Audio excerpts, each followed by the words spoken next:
देखो आज vector analysis का कुछ प्रॉब्लम आप लोगों को बताने जाएगा। उससे पहले क्या होता था, पिछले क्लास में मैंने आप लोगों को फार्मूला बताया था ना। जैसे कब ये क्रॉस के लिए है, डॉट के लिए नहीं है। डॉट का अलग फॉर्मेट होता है, क्रॉस के लिए अलग होता है, समझ गया ना। तो क्रॉस के लिए हम लोग पढ़ रहे हैं, किसका पढ़ रहे हैं? क्रॉस प्रोडक्ट ऑफ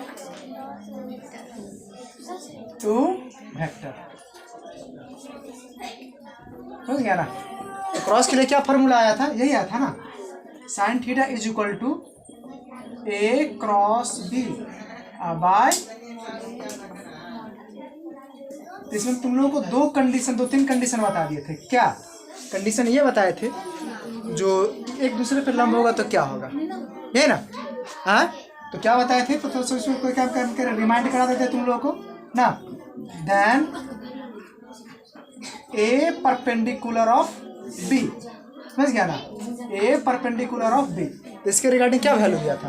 वैल्यू मेरा यही आया था ना, जो mod A cross B is equal to जो होनी चाहिए इतना के बराबर होनी चाहिए, यही आया था ना वैल्यू। हाँ, दूसरा कंडीशन क्या था?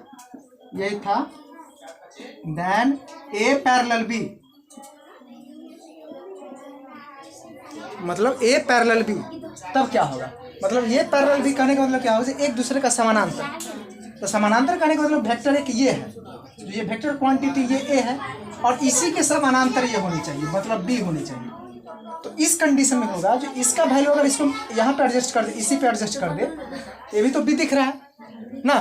तो दोनों का जो बीच का जो एंगल जो होगा से क्या होगा? 0 होगा। जब एक रेखा दूसरे रेखा पे ही सटा हुआ है। हाँ, अभी तरह से मेरी बात को समझो। जब एक रेखा दूसरे रेखा पे सटा हो या दूसरे के नजदीक हो, ये पैरेलल कहने का मतलब क्या हो गया? मतलब ट्रेन के पटरी की तरह। हम ट्रेन के पटरी ऐसे ऐसे देखते हैं तो हमको पता चला दोनों डिस्टेंस है। अगर साइड से देखेंगे तो कैसा दिखेगा बताओ? क्या कैसे?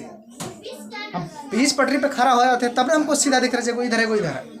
अगर तुम एक साइड से बोले देखने के लिए तब लगेगा कि एक दूसरे के सटा हुआ है, समझ गया ना। तो वही बात ये होता है, जो ये वेक्टर सदिश ये ए है और इसी के समीप ऐसा है। क्या है? ऐसा है। अब ये बताओ जो एक ए रेखा और मार्कर दिख रहा है, दोनों नहीं ना दिख रहा है? ये दोनों एक दूसरे के समान है ना, समान है ना। तो दोनों समान है तो दोनों के बीच का एंगल कितना है? एंगल 0 है ना। वो समझ में आ रहा है ना। जैसे इसी के समानांतर है तो कहने का मतलब इसी पे एक और लाइन है, समझ गया ना। जो थोड़ा सा आगे कर दिए, ये क्या है? बी है। तो ये दोनों का बीच का जो एंगल जो है जो कितना होगा? 0 डिग्री होगा, समझ गया ना। तो इस पर 0 डिग्री रख देंगे तो क्या हो जाएगा? जब ये 90 था तो यहाँ पे 90 रखे थे, जब लंब था।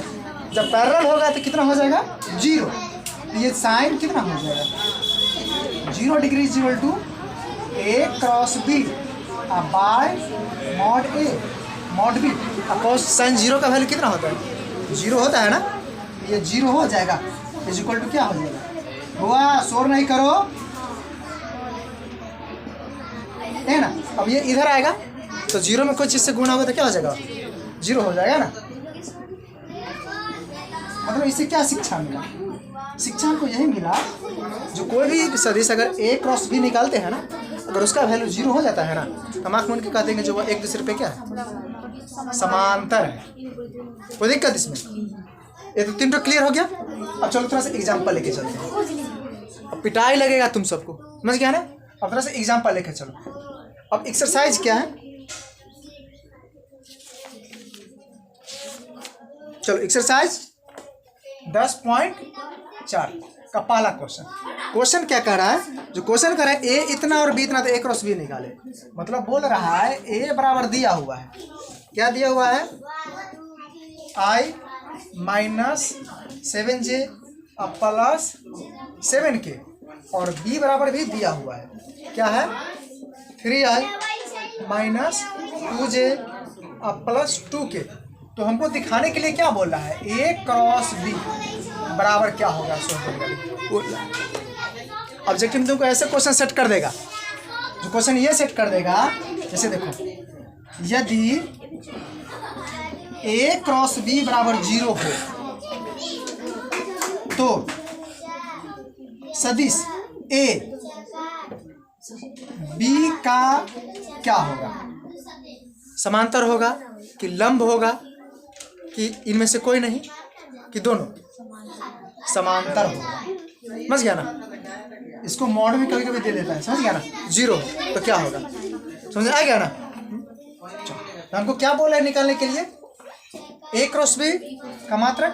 तो इसको कैसे निकालेंगे? पिछले क्लास में मैंने तुम लोगों को बता दिया हूँ और ये थोड़ा सा वीडियो भी अपलोड है।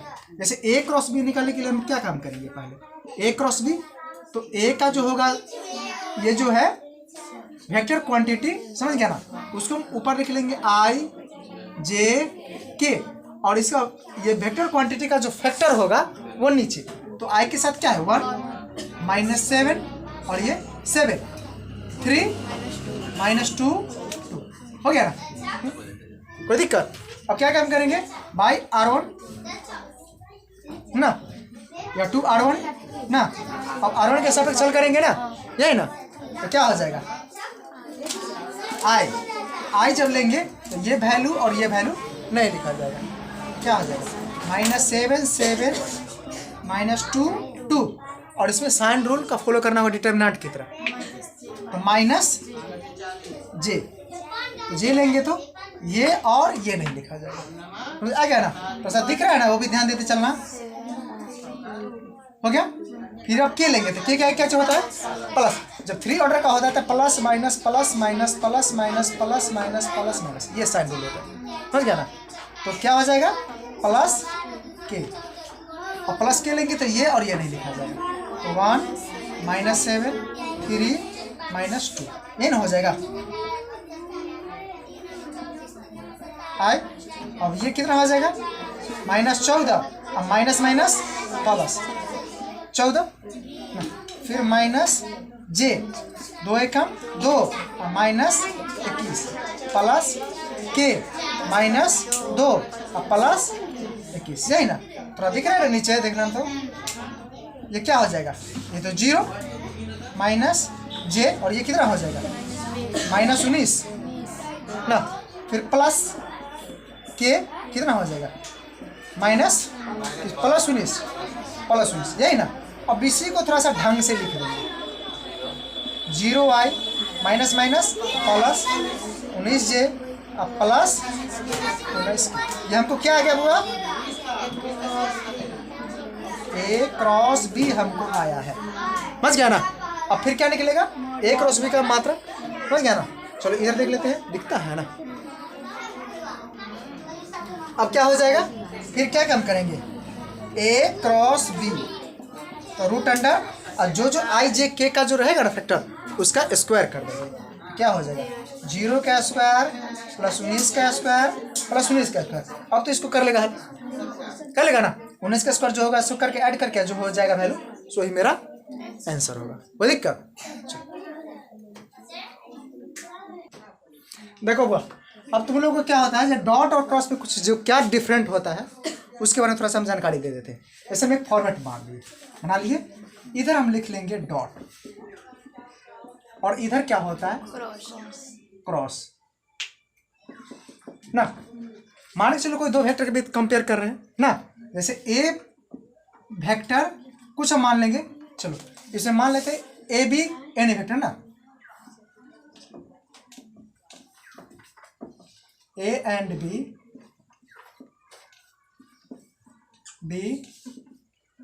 एनी वेक्टर्स, मतलब ए बी कोई अलग वेक्टर ना, मतलब कोई वेक्टर होगा A1 i j k के फॉर्मेट में। समझ गया ना?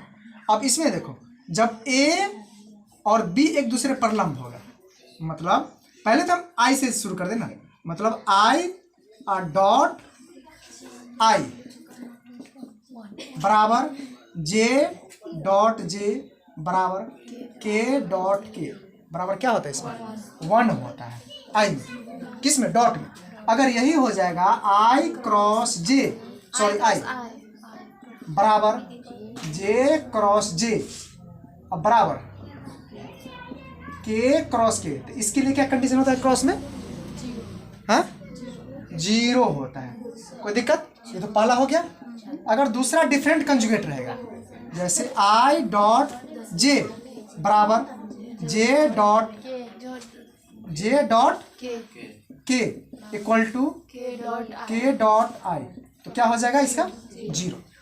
मतलब different conjugate between dot product in scalar format क्या होता है 0। और इसमें क्या हो जाएगा आई क्रॉस जे, तो आई क्रॉस जे, तो ये क्लॉकवाइज थोड़ा सा रिपीट कर लेंगे, समझ गया। आई जे के, जब ये इसको फॉलो करेगा तो इसका रिजल्ट देगा ये, समझ गया ना। तो आई जे क्या हो जाएगा के, फिर क्या हो जाएगा जे क्रॉस के, तो ये इसको फॉलो कर रहा है तो रिजल्ट कौन क्या देगा आई, समझ गया ना। अगर मान के चलो फिर के क्रॉस आई, तो इसका रिजल्ट क्या देगा जे, समझ आ गया ना। ये तो क्लॉकवाइज हो गया। अगर एंटी क्लॉकवाइज भी होगा तीसरा में देखो, अगर इसका हम उल्टा लिखेंगे जैसे जे डॉट आई, या ये भी 0 देगा, समझ गया ना। ये डॉट में होगा उल्टा या सीधा, अगर डिफरेंट कंजुगेट रहा तो उसका वैल्यू 0। परंतु ये क्रॉस में नहीं होता है, ये क्रॉस में तो फला था, ये दूसरा था, और तीसरा जो हो जाएगा अगर यही रह जाएगा जे क्रॉस आई, सिर्फ एक दे देते हैं, तो जे क्रॉस आई ये उल्टा एंटी क्लॉकवाइज फॉलो कर रहा है ना, एंटी क्लॉकवाइज जा रहा है, तो एंटी क्लॉकवाइज रिजल्ट के आएगा, बट साइन चेंज क्या हो जाएगा माइनस हो जाएगा, तो क्या हो जाएगा माइनस के, कोई दिक्कत। अच्छा ये बताओ, जब इतना समझ में आ गया, इतना बताओ तो हमको इसका क्या होगा वैल्यू, तब हम समझ जाएंगे। जैसे माइनस आई क्रॉस, अरे माइनस आई अक्रॉस, चलो जी उल्टा लिख दिए, एक मिनट में फंसाएंगे तुम लोगों को तो जरूर।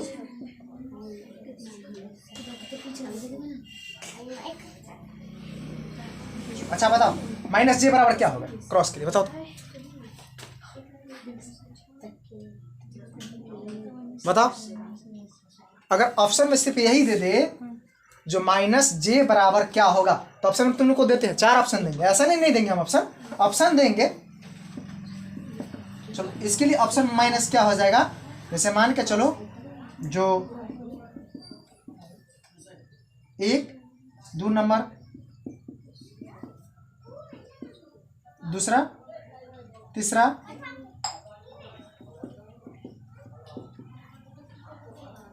चौथा, इनमें से कोई नहीं। एक मिनट बताओ, ये चारों में से इनमें से कोई नहीं है, नॉन ऑफ दिस, ये चौथा ऑप्शन है, इसमें से कोई नहीं। तो इतना के लिए वैल्यू जो इस क्वेश्चन ये हो गया, ये चारों में से इसमें कौन ऑप्शन सही है। 1 नंबर तुम्हारा फाइनल बोर्ड में है आई डॉट के, ये तुम्हारा ये सटीक आंसर है तुम्हारा। अरे आई बा,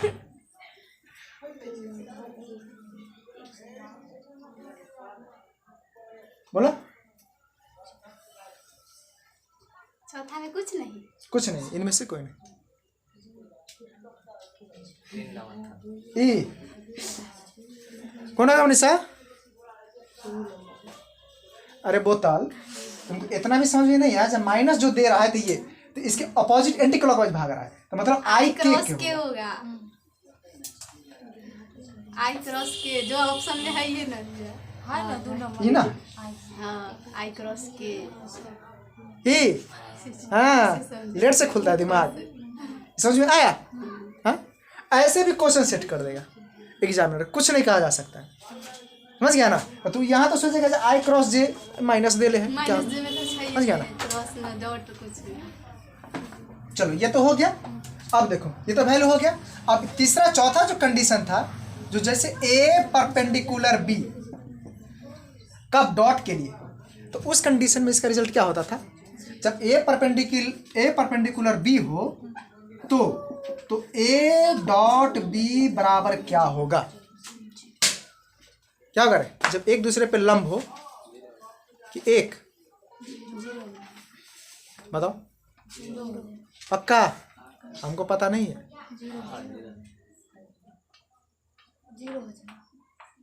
सोचो अरे तो पिटाई लग जाएगा, माथा लगाओ।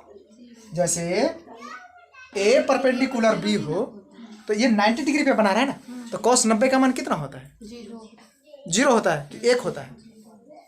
sin 90 का मान 1 cos 90 का मान 0 होता है ना। हाँ तो ये 0 होगा, समझ गया ना। मतलब ए स्केलर बी यदि 0 हो रहा है तो हम कह देंगे जो वह एक दूसरे पर क्या है, लंब है। परंतु क्रॉस में इसका ठीक अपोजिट चलता है बुआ। क्रॉस में क्या हो जाएगा, जैसे ए परपेंडिकुलर बी बराबर ए परपेंडिकुलर बी हो तो ए क्रॉस बी बराबर क्या होगा? क्या होगा बताओ? तो इसका जो वैल्यू जो होगा, जो मॉड ए मॉड बी के बराबर होगा, ये ना वैल्यू था।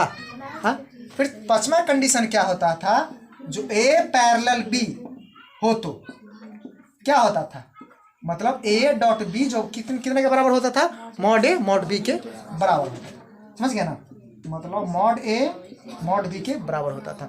अगर इसमें कंडीशन में अगर देखा जाए, जो ए पैरेलल बी हो तो क्या होता था, ए क्रॉस बी बराबर क्या होगा, 0 होगा। इस बात को समझना होगा और देखना होगा अच्छी तरह से।